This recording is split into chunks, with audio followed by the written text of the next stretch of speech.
First off, Justin, how are you in this fine morning? I'm fantastic. How are you guys? It's Sunday morning and it's dreary outside, but I kind of like those mornings. I like it when it's a little rainy and wet and I have an excuse to be lazy all day. Well, you know what? That's kind of like consistent with where you live. Yeah, it is. Yeah, I'm in the Yeah, Northwest, but yeah. We are sunshine right now, and I'm assuming Vegas right now, Milos is pretty sunny, right? Considering I don't get out before like 1 p.m., I don't know what mornings are like in Las Vegas. is this an Yeah, early morning for you, but Milos? I'm sure it's better. Oh yeah, extremely. You see, my eyes are still fucked up a little bit. I had a hard time waking up.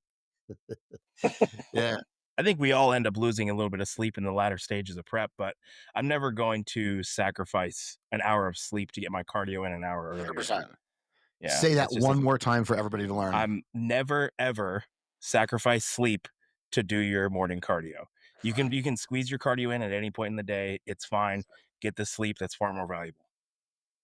110%. That's a Yeah. hard habit to break for a lot of people. Oh, Yeah. doesn't it have to be fasted? I can get up an hour early, but that means I only get 3.5 hours of sleep. That's going to be a hard no for me, pal. Yep. Hard no. did we discuss that before? Uh, is better to do it fasted or not? Did we discuss this already? No. No, but we can, and Okay, it makes so no difference.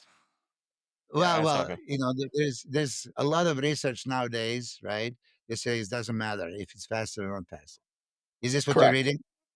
Yeah, Yeah. well, it's like that's what I've read, but it's also I've experienced with myself and my clients. None of my clients do fasted cardio. Yeah. I mean, I tell them it's their choice. If they can manage their sleep, they want to do it fasted. But ultimately, I leave it to them. Do cardio where you feel it's best for you. Two, I want it separated from training. That's So what if I was you gonna have, say. Is yeah, the biggest thing is keeping it away from training. I don't want you digging a right, big deep hole in the gym and then getting right on the stepper for 45 minutes.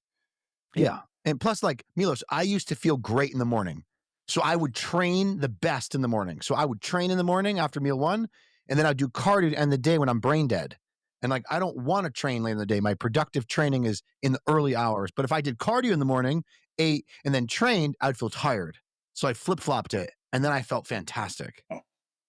I'm the opposite. I'm the evening guy. I can, even though I train twice a day, but my morning workouts were like easier. Evening workouts were like hardcore.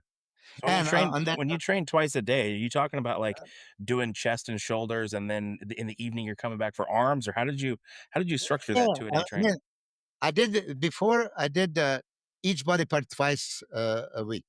Okay, and then later on, I tried to get some things out. But here, for all the people that say, "Oh, you juiced up monkeys," you can train that much because you do like okay. I had a Mike Ashley on a podcast the other day, right?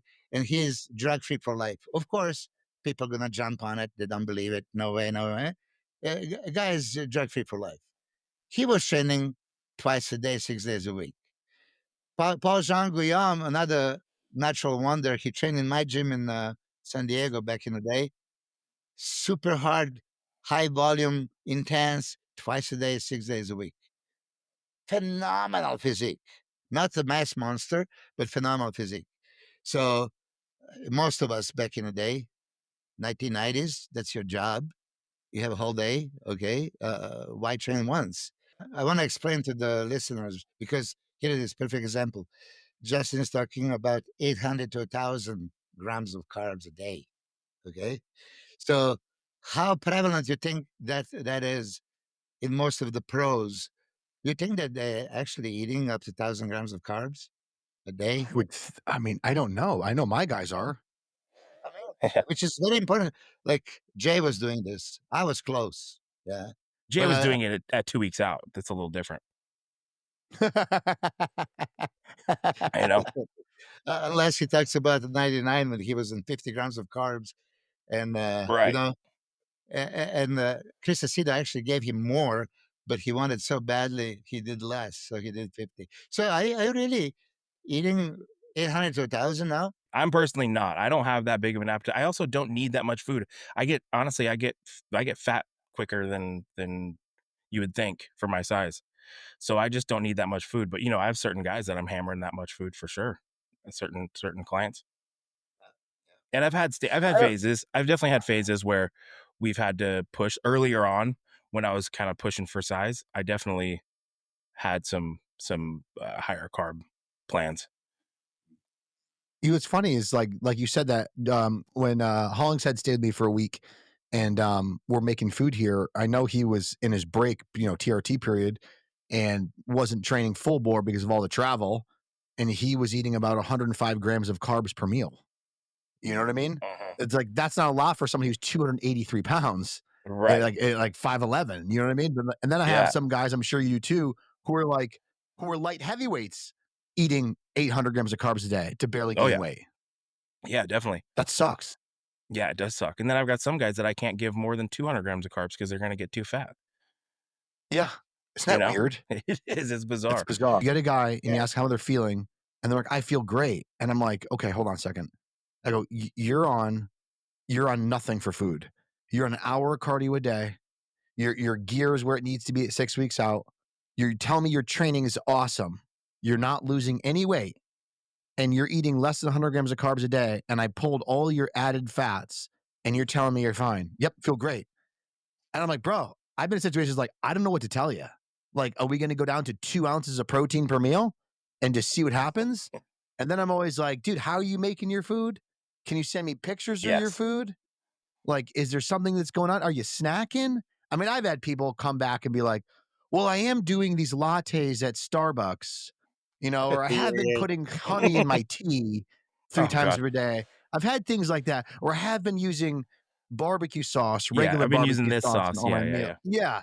Yeah. But sometimes I've had people and like, I can't figure out what the hell's going on. And I tell you, bro, I'm like, listen, I'm going to bring you down to so low of calories that's going to be that of a bikini chick.